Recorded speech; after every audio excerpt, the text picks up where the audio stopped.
Ahmedpur Katwa line বা Katwa Ahmedpur line, যেখানে শুধুমাত্র সারাদিনে একটি ট্রেন চলাচল করতো, এখন বর্তমানে আরও ট্রেন দেওয়া হয়েছে, যা কিন্তু মানুষের অনেক সুযোগ সুবিধা কিন্তু হচ্ছে এবং ভবিষ্যতে আরও ট্রেন দরকার। দেখতে পাচ্ছেন আহমেদপুর কাটোয়া এক্সপ্রেস 03056 দ্রুত গতিতে বেরিয়ে যাচ্ছে এবং এই লাইনে এত ট্রেনের চাপ এবার বাড়বে এবং পাশাপাশি সমস্ত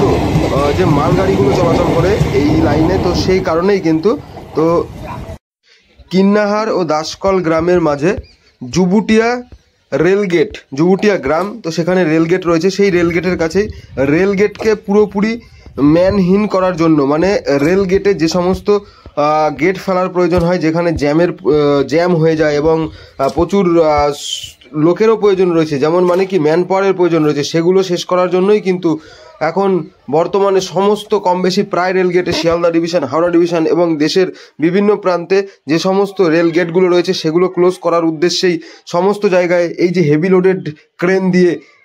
এই যে সমস্ত ব্লকগুলো রেডি করে আপনারা কিছুদিন ধরে দেখেছেন, আমি আপনাদের ভিডিও দেখিয়েছি, জায়গায় জায়গায় নির্মাণ করা হচ্ছে আন্ডারপাসে। সেইভাবে আন্ডারপাস নির্মাণের কাজ চলছে কাটোয়া আহমেদপুর লাইনে।